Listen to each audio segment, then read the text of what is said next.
They saw a black man in a hoodie. What they didn't see was his badge, the one that outranked them all. It started in the most ordinary place outside a Target store in Fresno, California. The parking lot lights glared overhead, cutting through the late evening darkness. Shoppers pushed carts. Kids tugged at their parents' hands, and a few tired workers just wanted to get home. Among them was a man who looked no different from anyone else. Hoodie, jeans, sneakers. Nothing about him suggested importance. Nothing about him shouted authority. That man was Aaron Whitfield, 39 years old, black, calm, patient. He had just left a long board meeting downtown, and instead of heading straight home, he stopped at the plaza to pick up some detergent his wife had texted him about. He was the kind of man who kept his promises even in small things. He parked, stretched his legs, and started walking across the lot. But as he adjusted the strap of his backpack, a pair of headlights slowed down. A patrol car. Inside, two officers, Officer Riley, a young cop barely pasted his probationary period, and Officer DS, older, rougher, convinced his instincts never failed. From their perspective, the man in the hoodie matched a suspect they'd been told to watch for. A robbery suspect, black male, late 30s, average build, jeans, dark hoodie. Too vague to mean anything, but in their minds too close to ignore. The car rolled to a stop. Doors opened, boots hit pavement. "Hey, you, hold up!" Riley's voice cut through the chatter of the lot. Aaron paused, startled. He looked around, unsure if they meant him.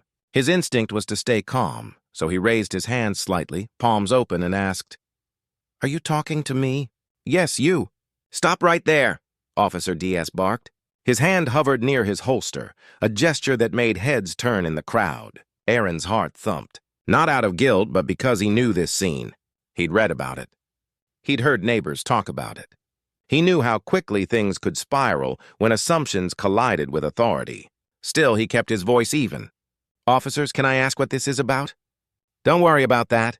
Just answer our questions," Riley said, trying to sound firm, though his tone cracked slightly. "Where were you an hour ago?" Aaron blinked. "An hour ago?" At my office downtown, stepped closer, eyes narrowed. "Funny, that's not what I heard. You fit the description of someone who robbed a liquor store 2 miles from here. Hoodie, jeans, blackmail. Sound familiar?" A couple by the store entrance slowed down to watch. Another man pulled out his phone, quietly recording. Aaron noticed, but kept his focus on the officers. "Look, I don't know who you're looking for," Aaron said carefully, "but it's not me. I'm just here to grab some things and head home." But the officers exchanged looks. To them, his calmness wasn't innocence. It was suspicious. DS muttered under his breath. "Too calm. He's hiding something." Aaron's jaw tightened, but he said nothing. He knew better. The crowd wasn't large, but every second more, eyes turned toward the confrontation. What began as an errand had turned into a public spectacle, and Aaron knew something the officers didn't, something that would change this moment forever. But before that truth came out, the tension would have to snap first. The night air thickened as more shoppers trickled past, stealing glances at the scene. Some whispered, others walked faster, pretending not to notice. But a handful lingered, drawn to the rising energy like moths to a flame. Aaron stood still, his palms visible, trying to keep the situation from spiraling. He wasn't just thinking about himself. He thought about his wife, his kids, what might happen if this got out of hand. "Sir, put your bag down," Officer Riley ordered. His voice was steady now, the way rookies rehearse for situations they don't fully understand. Aaron glanced at his backpack, then back at Riley. "This has my laptop in it. I'm not dropping it on the pavement. If you want to check it, I'll open it for you." That answer should have been enough. But Downs' eyes narrowed further, suspicion gripping him like a vice. "Don't argue. Set it down." Now Aaron took a deep breath. "I'm cooperating. I'm not refusing you. I'm just saying let's do this carefully." The tone was calm, respectful even. But in Dee's ears it carried defiance. His jaw flexed and he stepped closer, invading Aaron's space. "You think you get to set the rules here?" Dee's voice grew sharper, louder. "You're not in control. We are." Aaron held his ground, though his chest tightened. "I understand that, officer, but I also know my rights. I'm not a threat. Let's keep this professional." For a split second, Riley's eyes darted toward Downs. It was the briefest flicker of doubt, as though he wasn't sure if this was the right way to handle things. But the older officer pressed on. Professional, Downs scoffed. You want professional? Then stop stalling and do what you're told. Aaron exhaled slowly, then lowered his bag to the ground. He crouched, unzipped it, and held it open for them to see. Inside, a neatly folded dress shirt, a laptop, some papers. Nothing even remotely suspicious. See, just work stuff, Aaron said. But DS wasn't satisfied. He motioned to Riley. Pat him down. Riley hesitated. Sarge, maybe we should, I said. Pat him down. Downs barked. The rookie swallowed hard, then approached. Sir, I need to check you for weapons. Please turn around and put your hands on the car. Aaron's pulse quickened. He hated this part. Not because he had anything to hide, but because of the humiliation. Still, he nodded and turned, pressing his palms against his own vehicle. Riley's hands swept over him quickly, awkwardly. Nothing. No weapon. No contraband. Clean, Riley muttered. Aaron turned back around slowly, looking each officer in the eye. His voice was steady, but there was an edge now, a note of restrained frustration. I told you, I'm not who you're looking for. I'm not a criminal. I'm just here like everyone else. A woman near the cart spoke up. He didn't do anything. Leave him alone. Downs shot her a glare. Ma'am, stay out of this. We're handling it, but the crowd had shifted. Phones were up. People were whispering louder. The longer it dragged, the worse it looked. Aaron's chest rose and fell. His patience tested. He wasn't just some random guy. He wasn't powerless, but he held his tongue for now. Then DS said something that crossed the line. You people always got an excuse, he sneered. The words hung heavy in the air. Riley froze. The bystanders murmured in disgust, and Aaron's face hardened, the calm mask starting to crack. Excuse-me? Aaron asked, his voice low. What did you just say? D smirked, doubling down. You heard me? The moment stretched thick with electricity. Riley shifted uncomfortably, his face pale now. Even the crowd went silent, sensing that something dangerous had just been unleashed. Aaron took one small step closer, his eyes locked on DS. You don't know who I am. You don't know what you're doing, but you're going to regret the way you're handling this. Downs' smile faltered. Riley glanced between them, suddenly unsure which side he even stood on anymore. But instead of de-escalating, the tension was about to break wide open. The silence after Aaron's words was sharp enough to cut. Even the parking lot seemed to pause. No cart rattling, no doors slamming, just a dozen pairs of eyes fixed on the standoff. The phones kept recording. Faces glowed in the harsh light of LED screens. Officer DS, unwilling to back down in front of a crowd, jabbed a finger toward Aaron's chest. Don't threaten me. Aaron didn't flinch. That wasn't a threat. That was a fact. His voice was firm but calm, layered with the kind of authority that only comes from someone used to being listened to. But DS didn't hear authority. He heard challenge. His pride burned under the eyes of strangers. He had to prove he was in charge. Riley cuffed him. Downs snapped. Riley's head whipped toward him. What? On what charge? Obstruction. Downs barked, resisting. Pick one. The rookie hesitated. His gut told him this wasn't right. Everything about the man in front of him screamed composure, not guilt, but the chain of command was clear. DS gave the orders. Riley's hand hovered near his cuffs. Aaron raised his voice, not to the officers, but to the people around them. You see this, right? You see how quickly this turned from questions to cuffs. A man in the crowd called out, Yeah, we see it. Another woman added, This is harassment. Phones angled closer. Someone muttered, He's calm. Why are they going after him like that? The pressure mounted. Riley's face turned red. He looked at Downs again. Sir, we don't even, I said, cuff him. DS roared, his voice echoing across the lot. Aaron shook his head, his patience snapping. You're making a mistake. A big one. Downs reached for Aaron's arm. Turn around. Aaron pulled back, not aggressively, but enough Taurusist being manhandled. Don't touch me. That single phrase ignited the fire. Downs lunged, grabbing Aaron's wrist. Aaron jerked away instinctively, his body tightening with defense more than aggression. Riley stepped forward, fumbling with his cuffs, torn between duty and doubt. The crowd erupted. He didn't do anything. Stop! Leave him alone! Voices layered over each other, loud and angry. A phone zoomed in as Downs yanked harder. Aaron twisted, his voice booming now. I said, Don't touch me. It looked like a struggle, even though Aaron wasn't throwing punches. To the untrained eye, restraint and resistance blurred into the same thing, and in that blur, power tipped dangerously in the wrong direction. Downs shoved him against the car. Aaron grunted as his shoulder hit metal, his bag toppled to the ground, paper spilling across the pavement. Riley winced.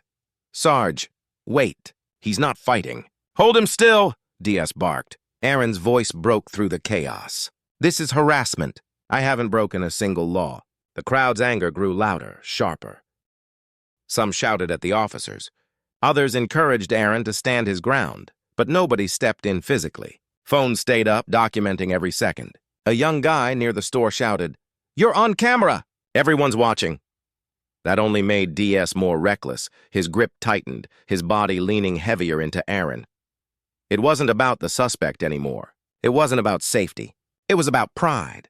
About showing dominance in front of strangers with lenses. Aaron clenched his jaw, forcing himself not to retaliate. He knew one wrong move, one swing, one shove too hard, and the headlines would write themselves. But then Riley's voice cracked through the noise. "Sarge, look at his badge." Diaz froze, confused. "What are you talking about?" Riley pointed to the wallet that had fallen from Aaron's jacket pocket in the scuffle. It had flipped open on the ground. Inside, gleaming under the harsh parking lot lights, was a police badge. The crowd gasped. A woman shouted, "Oh my God, he's a cop!" Aaron pushed himself off the car, eyes locked on Downs. His voice was low but thunderous in its weight. "I told you. You don't know who you're dealing with." But the badge wasn't just a badge. It carried a rank that would turn their stomachs cold. For a heartbeat, the world went still. All eyes darted to the wallet on the ground, the badge glimmering under the harsh white lights. The rookie froze, his hand half extended while the older officer's face drained of its usual fire. Aaron bent slowly, deliberately, and picked up his badge. He held it at chest height, letting the crowd see before turning it toward the two officers. His voice was calm again, but now it cut deeper. "You put your hands on the wrong man tonight." Riley swallowed hard, his Adam's apple bobbing. You're on the job." Aaron's eyes locked onto him. "Deputy Chief of Police, Fresno Department. Appointed 3 weeks ago, and you just tried to pin a crime on me in front of half this plaza." The crowd gasped louder this time. Phones zoomed in. Someone whispered, "Deputy Chief," as though the words themselves carried weight they couldn't process. D stammered, his confidence crumbling. You're lying." "Anybody can carry a badge." Aaron's expression hardened. He reached into his pocket, pulled out his official ID, and held it against the badge. Cross-checked the number. "Call dispatch right now." "They'll confirm it." Riley's face turned pale. He tugged at his radio, fumbling to get words out. Dispatch, confirm badge number 231 Samin Whitfield." Static filled the air for a moment before the reply came through. Crisp and certain. "Copy that. Badge is valid. Deputy Chief Aaron Whitfield, Fresno PD." The silence after that message wasn't relief. It was shame. Heavy public shame. Aaron's voice lowered, almost trembling with restrained fury. "Do you know what you just did? Do you have any idea the damage you've caused? Not just to me, but to this department, to this community." Diaz stepped back, his bluster gone. We thought you thought wrong." Aaron cut in sharper now. "You saw my skin and my hoodie, and that was enough for you to make me a suspect." The crowd murmured. Some shook their heads, others cursed under their breath. The energy had shifted completely. Sympathy now flowed toward Aaron, condemnation toward the officers. Aaron turned toward the rookie. "And you knew this wasn't right. You hesitated, but instead of standing up, you let him push you into crossing a line." Riley's eyes welled up. "I'm sorry, sir. I didn't want it to go this way." Aaron leaned in closer, his voice low but piercing. "Sorry doesn't erase the humiliation. Sorry doesn't erase the fact that you were about to cuff your superior officer without cause, and you did it in front of witnesses." The rookie nodded, trembling. Downs, meanwhile, looked like a man whose entire world had just caved in. Aaron finally stepped back, scanning the crowd, his voice lifted so everyone could hear. "This is why trust is broken. This is why people are afraid, because tonight I wasn't a deputy chief to them. I was just another black man in a hoodie." The crowd erupted in shouts of agreement. Someone yelled, "Tell them!" Another added, "We saw everything." Phones captured every angle, every word. The story was already halfway to the internet, already racing toward headlines. Aaron turned back to the officers, his tone measured but heavy with authority. You'll answer for this. Not tomorrow, not next week, tonight. But the real reckoning wasn't in the parking lot. It was waiting at the station behind closed doors.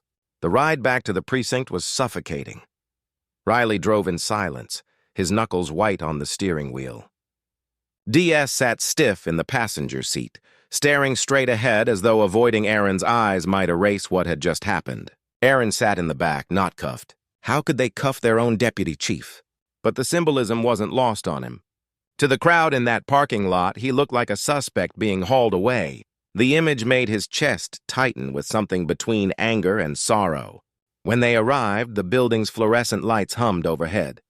A few officers at the front desk straightened when they saw Aaron escorted inside. Whispers followed. Riley muttered under his breath, "Oh, God!" Aaron walked straight past them, ignoring the stairs, and headed to the conference room. He motioned with a finger for Downs and Riley to follow. The door shut behind them, the weight of the silence pressing down. Aaron stood at the head of the long wooden table, his badge glinting under the harsh light. He didn't sit. He wanted them to feel the height difference, to feel the weight of the authority they had mocked just minutes earlier. "Do you understand what you've done?" His tone wasn't a shout. It was worse than that, measured, steady, like a blade being sharpened. Riley's lips parted, but no words came out. Downs shifted, his jaw tight. "We thought we were doing our job." Aaron's eyes locked on him. "Your job is to protect, to serve, to approach situations with reason and fairness. What you did was profile. You escalated and you humiliated this department in front of the very people we're supposed to serve." DS opened his mouth again, but Aaron raised a hand. "No, you don't get to explain this away. There were cameras, witnesses. Every second of what you did tonight is already online. Do you know what that means?" The two officers exchanged a glance, dread creeping into their expressions. Aaron leaned forward, his hands on the table. "It means this department is about to be on the front page of every local paper, and you made that happen." Riley finally spoke, his voice shaky. "Sir, I tried to slow it down. I knew it didn't feel right." Aaron's gaze softened just slightly, but his words stayed sharp. "And yet you still raised your cuffs. You still followed his lead. You still almost put me in chains for nothing." The rookie lowered his eyes, shame washing over him. Aaron turned back to Downs. "And you, your pride, your ego, your prejudice nearly caused a disaster. If I hadn't been who I am, if I'd been just another citizen, do you realize how far this could have gone? How many headlines of another man mistreated, another community broken we'd be facing?" Downs's face flushed, but not with anger, with fear. He couldn't even meet Aaron's gaze. Aaron straightened, his voice now booming across the room. "I am your deputy chief. The man you shoved against the car. The man you accused in public. The man you disrespected without cause. Tonight you didn't just insult me. You insulted this badge, this office, and every honest officer who actually believes in the oath we swore." The room felt like it was vibrating with the weight of his words. Neither Riley nor DS moved. Neither dared breathe too loud. Aaron took a step back, the authority in his voice shifting to finality. "You'll face accountability, both of you. And this department will know that tonight wasn't just about me. It was about the way justice must be handled from here on out." But the fallout wouldn't end inside those walls. It was about to spill into the public eye with unstoppable force. The next morning, the precinct felt like it had been turned upside down. Phones rang nonstop. Reporters crowded outside, cameras flashing every time the doors opened. What had begun as a tense parking lot encounter was now a public relations nightmare. Aaron walked through the lobby with measured steps, his face calm but unreadable. Every officer he passed dropped their gaze, unsure whether to greet him or avoid him entirely. His presence carried a weight heavier than rank. It carried the memory of what had happened the night before. Inside a smaller conference room, Riley and Dee sat waiting. Both looked worn down, as though they hadn't slept. Riley fidgeted with his hands. Downs sat rigid, staring at the wall. The door opened, and Aaron entered with the police chief, a stern man in his 50s named Harold Jensen. Jensen's face was carved in stone, unreadable, but the tightness around his jaw revealed just how much pressure he was under. "Gentlemen," Jensen began, "we've got a problem, a very big one." Neither Riley nor Dee spoke. They didn't have to. They'd already seen the clip circulating online. Hashtags were trending. Local news had replayed the video on a loop. The words racial profiling and police misconduct were attached to their names. Now, Aaron stood across from them, his badge gleaming under the fluorescent light. Last night wasn't just a mistake. It was a disgrace, and the community saw it live. Riley looked up, his face pale. "Sir, I swear I didn't want to escalate. I tried to stop it." Aaron studied him. "Then why didn't you?" The rookie's voice cracked. "Because he outranks me. Because I was scared of losing my job." Aaron's tone sharpened. "You were more afraid of disappointing your partner than doing what was right. That fear is what keeps situations like last night happening. Fear is no excuse for injustice." Riley's eyes dropped again, his hands trembling. Then Aaron turned to DS. The older officer looked deflated, a far cry from the loud, commanding man in the parking lot. "Do you have anything to say for yourself?" Aaron asked. DS clenched his fists, then slowly released them. His voice was low, almost. "I let my pride take over. I saw what I wanted to see, not what was in front of me, and I dragged him." He nodded toward Riley, down with me. The chief's voice cut in flat and direct. "You didn't just drag him down. You dragged this entire department down. We're staring at lawsuits, protests, maybe even federal oversight if this doesn't get handled correctly." DS shut his eyes as if the words physically struck him. Aaron's voice carried the final weight. "You thought you were in control last night. But what you did showed the public that too many of us are out of control, and now the same community you swore to protect is asking if they can even trust you." The silence that followed was unbearable. Riley wiped his eyes discreetly. Down stared at the table. Jensen stood tall. "Both of you are suspended pending investigation, effective immediately." Neither man argued. They knew they couldn't. As the chief left, Aaron lingered a moment longer. His voice softer but still stern. "You'll remember last night for the rest of your careers. And you should, because accountability isn't just about punishment. It's about change. If you don't change after this, then nothing we do here matters." Aaron turned and left, the door clicking shut behind him. But outside those walls, the real storm had just begun, one that no suspension could contain. By the afternoon, Fresno City Hall was drowning in phone calls. Community leaders demanded answers. Civil rights groups scheduled press conferences, and citizens gathered outside the police station holding signs that read "Accountability Now" and "Justice for All." Inside the precinct, a special committee had already been formed to review the incident. The conference room buzzed with tension. Attorneys, internal affairs investigators, and city officials packed the table. The video from the Target parking lot played on a loop, every detail analyzed frame by frame. Aaron sat at the far end, his posture straight, his expression unreadable. He wasn't there to defend himself. He didn't have to. The footage spoke for him. A city attorney paused the video mid-frame. "Right here," she said, pointing at the screen. "Officer DS initiates physical contact without probable cause. This is where the escalation began," an investigator added. Notice how Officer Riley hesitates. His body language suggests doubt, but he complies under pressure. That hesitation could be a key factor in his disciplinary outcome. Aaron leaned forward, his voice carried calmly across the room. "This isn't just about one mistake. This is about culture. A culture where quick judgment replaces proper policing, where pride trumps procedure, where race becomes a shortcut for suspicion." The room fell silent.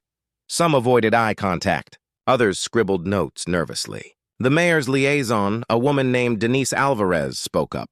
"Deputy Chief Whitfield, the mayor, wants to know, what do you recommend? How do we repair this breach of trust?" Aaron didn't hesitate. "Transparency. We release the footage ourselves officially before the narrative twists further. We suspend the officers immediately, which has already been done, and we announce mandatory training on bias, accountability, and de-escalation for the entire force." An older councilman frowned. "That will make us look weak." Aaron met his gaze. "No, it will make us look honest. Weakness is hiding from the truth. Strength is facing it head-on." The words hung in the air like a challenge. After a pause, the councilman nodded slowly. The committee agreed to move forward. Press releases were drafted. A press conference was scheduled. The public would hear directly from the department with Aaron standing at the forefront. Meanwhile, in another office, Riley sat with an internal affairs officer confessing through a shaky voice. "I didn't want to do it. I knew he wasn't a threat, but when DS barked at me, I froze. I thought if I didn't obey, I'd be the one in trouble." The investigator leaned in. "And what did you learn from that?" Riley's eyes glistened. That silence is just as damaging as action. That going along with the wrong thing makes you guilty too. Across the hall, Downs sat alone. He didn't argue, didn't justify. He just stared at his hands, the weight of years of arrogance crashing down in one night. Back in the main room, Aaron stood and gathered his papers. His closing words were steady, almost solemn. This isn't the end of something, it's the beginning. The community is watching us closer than ever. And they should. Because if we can't face accountability, we don't deserve the badge. But even as the department prepared to speak, the question remained, would words be enough to heal the damage? The press conference was packed. Reporters filled every seat. Cameras lined the back wall, and the air felt charged, every person waiting for the next headline. Outside, the chants of protesters filtered faintly through the glass doors. Steady, determined voices demanding justice. Aaron stepped to the podium, his badge gleaming under the lights. Flashbulbs popped, microphones stilted forward. He adjusted the mic, looked out at the sea of faces, and began. Last night, I was approached by two of my own officers while leaving a store. They mistook me for a suspect. That encounter escalated into a confrontation that you've all now seen on video. And while my rank eventually revealed the truth, I need to make something clear. This is not about me being a deputy chief. This is about what happens to men and women every day who don't have a badge to shield them.